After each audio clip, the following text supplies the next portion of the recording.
Hi, welcome to 2 Pixel Wide. We are here once again, and what we're going to do this time is we're actually going to ask questions and get answers. So I put out a call for some questions, and I got a bunch of questions from Rule, #BlameRule, and so I'm going to answer as many of them as I can in the time I have, and we'll see what happens. He asked a bunch of questions. It's just actually kind of crazy. So the first question is, how has your life changed since you started streaming? Life has been really different since I started streaming. When I started streaming, I was working at EB exclusively, which meant I had a lot more time to put into doing things like videos and streaming and all that stuff. I had one less kid, which meant I had more time to do streaming and videos and stuff like that. And when I first started streaming, what I wanted to do is I put 100 days of Dark Souls in. So I played Dark Souls for 100 days in a row, and that was just something I could do.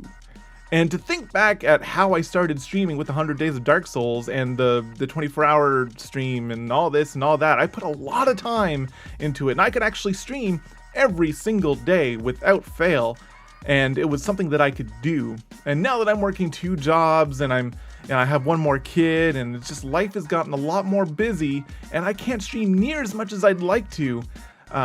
So life has just been really different lately when it comes to streaming, when it comes to life in general. It's just a lot busier, and I'm a lot busier. I'm doing a lot more with my life. What was it like seeing a team grow and disappear like Combo Nation did? Now, if you guys don't know, I was part of a streaming group called Combo Nation that was started by Aya, Dancing Fighter, and it was really cool. It was really fun. It was really nice to be a part of something. I really like being parts of teams because I really like swinging for the team. I like promoting teams. I like being a part of a group of people all going towards the same goal. I've always been a team player. I love being in a team. And it was really fun to be like, #ComboNation, and I set up their Twitter account, and I did all kinds of things to sort of help out. And when Combo Nation disappeared, I was really kind of heartbroken because that meant that I was no longer a part of this team. I was no longer a part of this group of people coming together and building a thing together, and that was really sad to me. Now I realized that I couldn't put in the time to do team stuff that I wanted to do, and I think that was the biggest problem in the team all around, was just nobody had the time to actually come in and do team things like I think Dancing Fighter really wanted to do. And she was going off to do other things and with other teams. So it was really heartbreaking because I really like being a part of a team and being a part of something bigger than I am because it's just fun. It's fun. Do you think you've learned a lot about audio and video tech from building up your home studio? Absolutely. One of the things that I've always been super afraid of is audio tech because I just find you could just mess things up so fast. And I've learned a lot. I now own a mixer board. I now own like a more professional microphone and XLR cables and 1/4-inch cables. I'm learning all kinds of things. When I first started streaming, it was just a webcam and a USB microphone, the Yeti microphone, and that was it. And the more I do it, the more I realize that I want to do more. And the more I've learned, the more I realize I want to learn more. And streaming has become a big part of why I want to do video production as a career, and which is why I'm going to school for video production as a career, because the more I learn about it, the more I'm interested, the more I'm just like, this is awesome. So absolutely, I've learned a lot about video production and all the frustrating things and all the gratifying things and just all the awesome things that come with it. Is streaming a worthwhile endeavor for people to get over their stage fright? I don't think so. I don't know. I've always had a bit of stage fright and being up in front of people, and one of the things I thought that streaming was doing for me was getting me over stage fright and stuff like that. Not a lot of people know this about me if you know me offline, but one of the things I really wanted to do with my life after high school was I wanted to become a pastor, a Christian minister, and I had led youth groups, and I'd had talked to youth groups, and I'd talked to churches, and I'd been up on the pulpit, and I have preached messages before in front of large groups of people and small groups of people and all kinds of stuff. So I've done a lot of public speaking, and it still scares me to bits. But I thought that this was actually doing something good for that. And what I found out was I'm so out of practice in real actual public speaking that when I had the opportunity to do some public speaking at my sister's wedding not that long ago, I made a huge mess of it because I was overconfident, I did not prepare, and it was just a horrible, horrible mess. So no, I don't think it does. I think public speaking takes practice, and I think public speaking takes preparation, and you just have to just sort of go in and do it and prepare for it. And don't think, for instance, that talking into a camera is the same as talking to a group of people staring at your noggin. It's a very different thing. What is the best recipe you know? I know one recipe.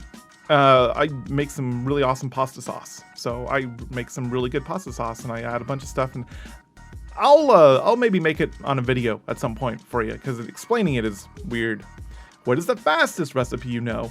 The same one. I know one, so that's it. Who is your favorite Power Ranger? Obviously, the original Pink Ranger is by far the greatest Power Ranger ever. How do you drink your coffee? I drink my coffee with a little bit of milk. No sweetener, no cream. I actually really like coffee. So the only reason I put a little bit of milk into it is to cool it down and just give it a little bit of whitening, but not much. What do you think of the notion that people fall out of love after a year, but stay together out of convenience? That is a really specific thing that I don't really have any knowledge of. I think people that fall out of love within a year were probably never in love to begin with. I think there's a huge difference between being in love and thinking you're in love, and there's so many different things. Love is a very complicated and messy emotion, and I think staying together out of convenience can work for some people. If you can continue to be friends and then you just become roommates. If you can be a roommate with a person you used to have a relationship with, you're a really strong person. And I know a lot of people that have done that. They live together, they're roommates, they don't have any sexual relationship or anything like that. They're strictly roommates, and that's fine for them. And I know some people that just can't work out. So it's a very specific thing. I don't really have any real concrete opinions on it because I've never been in that situation myself. I've been in, other weird situations, but, I married the person I love, and I've been in love with her for 10 years, and I'll probably be in love with her for another billion. I don't know. A lot. Probably. Yeah? Haha. Do you think Discord is the future for online communication like some have argued? I think Discord is a really great program, and I think it's a huge leap over things like Skype and other programs that have been used in the past. Do I think it's the future? Probably, for a little while, and then something else will come out better, and then that'll be the future. I don't think it's going to be the be-all, end-all program that we will use forever, because that just doesn't exist. That piece of software doesn't exist. Something better will come out in the future, and we'll all flock to that, and we'll all be complaining about all the bad things that Discord did, and we'll be all praising the thing that the new program does. It's a cycle of technology. Skype used to be the thing that everybody used and everybody loved, and it was just the big thing. I was like, oh, this is awesome. And after it being out for years and things just started happening with it, suddenly we all just became disenfranchised with Skype and other programs like that. And now Discord is the new thing. So we're all super about it. We're super excited about it. We're just like, yeah, this is the new thing. This is awesome. And in a couple years time, we'll all be grumbling about all the little nitpicky problems that we have with Discord. And a new program will come out that'll fix or have those issues not as obvious or whatever, and that'll be the new thing, and it'll just be the cycle continuing again and again. So is it like the be-all end-all program of the future? Probably not, but nothing is. How do you feel the landscape on YouTube has changed since you started uploading? Well, that's a weird one, because when I first started as 2pixelwide, I wanted to be a YouTuber. I'd never even heard of streaming, and when I started uploading, I don't know. I haven't actually followed YouTube as closely as I have Twitch. Like, I'm a Twitch person. I'm in the Twitch community. I upload videos to YouTube because I think it's fun, but I'm not actually actively a part of the YouTube community or the YouTube creating community like I am the Twitch community. So I'm not really sure what the landscape is like. I feel like people on the high end are making more money than they were when I started, and the people on the low end are still making no money, and I think the people in the middle are still making no money. I think the only people that ever make any money on YouTube are on the high end, and they're like the 1% that, you know, we always like to complain about. Whatever. As long as you're having fun, it's fun. I mean, it's so hard to gauge because I'm not really a part of that community the same way that I am the Twitch community. Are good, warm, indoor slippers worth it? I don't like to wear anything on my feet indoors. Now, as a Canadian, most people I know that live in Canada are shoes off in the house people. Now, I know a lot of Americans, and it depends on the person, it depends on where you're from, but my experience with Americans is that they are shoes on in the house people, and I think that's insane.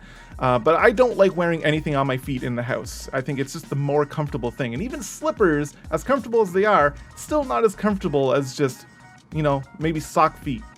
I always wear socks. I never go barefoot. I hate being barefoot, but sock feet, comfortable, warm, it's good enough for me. I don't wear slippers. How does dressing gown influence your charisma modifier? I believe that's a +10 to charisma, right? Huh? Are children worth it? That is a really weird question. Are children worth it? Now, obviously, children are expensive. Children are time consuming. Children are all of these things, but are they worth it? Yes. In my experience, the joy that a child can bring to your life is something that I can't even communicate. Now, I have to stress completely that children are not for everybody. You have to have a level of tolerance. I don't know, there's something about being a parent that is certainly not for everybody. But if you want children, they're so worth it. And just, yeah, there is a level of joy, and there's a level of anger, and there's a level of rage that they induce as well. But there's a level of pride, there's a level of joy, there's all of these emotions wrapped up in having a little you running around, but he's not really you, he's his own person, and he's running around, and he's being a moron, kind of like you were a moron when you were a kid, and all you want to do is just be like, don't be a moron, I've been there, I know how to... I've learned that lesson. You should probably learn that lesson before I did, because I didn't learn that lesson until I was like 10 minutes ago. You should probably learn a little sooner. And that's the scary thing about being a parent, right? Is you have all this knowledge from being on the planet for however many years, and you want to impress that on your children. That is what being a parent is. And of course, the kid is just like, nah, son, I'm gonna live my own life. And I mean, my oldest is only 7. He's not really there yet, but it's the scary part of being a parent. So it's absolutely worth it. I mean, kids are amazing. As long as you love your kids and put in the time with your kids, it's so worth it. I love kids. I love having kids. I have 4 of them, so obviously I have to like them, right? That makes sense. What is the best part about changing a diaper? Not having baby cry anymore. Babies cry when they need to change. They don't cry when they're changed. So that's the best part. What do you think of socks with a wacky print? I love wacky print socks. I don't own any. I wear standard white socks because I'm a pretty boring person, but I love wacky print socks. Why not? As long as they're comfortable. I think comfort takes precedent over wacky designs. Be comfortable and then be wacky. Will you give me plane tickets to see my girlfriend? I wish I could. Nah, I gotta save up for like school and stuff. Sorry. What are you looking forward to at PAX? I am not even looking forward to PAX necessarily. I'll probably walk in because I have tickets and see the sights and stuff. I'm most looking forward to meeting people. I need so badly to meet people. I want to meet other streamers. I want to pick their brains. I want to converse with them. I want to hug people. I want to talk to people. Talking to people that share an interest that you share is the most edifying thing. Talking with somebody face to face, it's something, I've talked to other streamers before on camera and stuff like that, but there's something about talking with somebody in person that is just it just makes everything so real.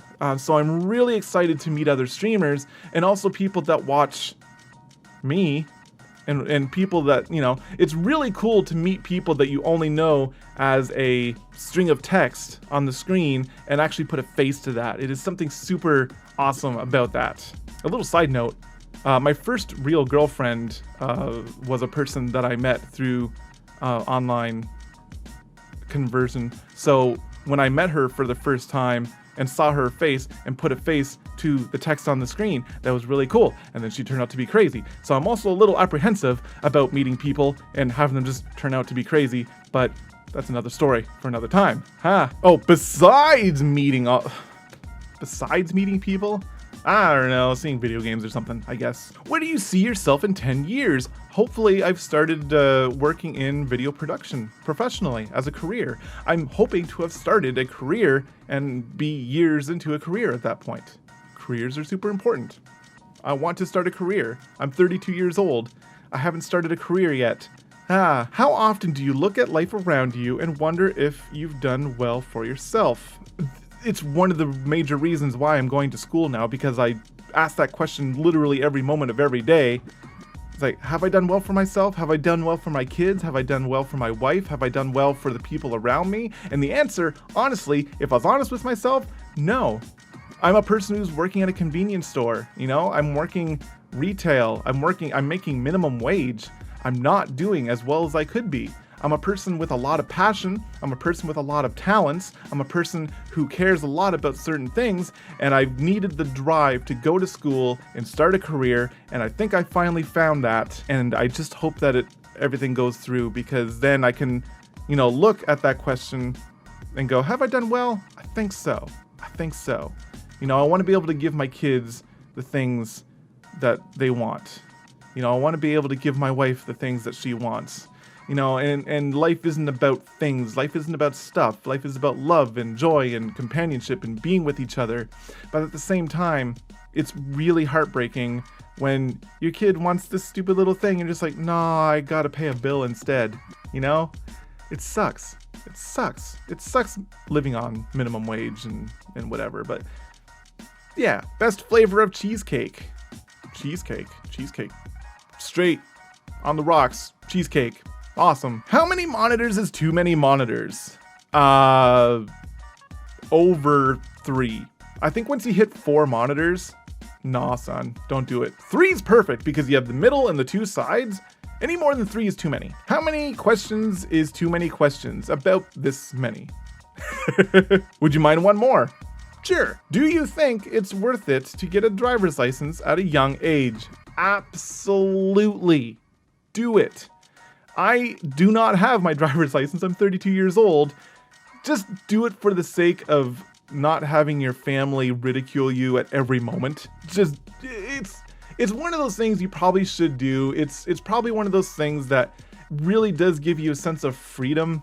I've never had a driver's license, so I've always relied on other people to get around, and not having to rely on other people to get around would probably be really nice. So I'm actually starting that process as soon as I can to get my driver's license, because part of my schooling and the job that I'm looking for is going to require one, so I'm going to need to do that. What is the best time to get up and go to bed? Whenever your schedule is. I'm not here to tell you when you should and shouldn't do stuff. Probably get about 7 hours of sleep at least, though. 6 or 7 hours of sleep, you'll be good. Any tips on how to get a job? Get out there. It's one of those things, and I get so frustrated with people. They're just like, I can't find a job. Well, how many resumes have you put out? How many things have you done? Well, I haven't really found the one I want. Don't be too proud.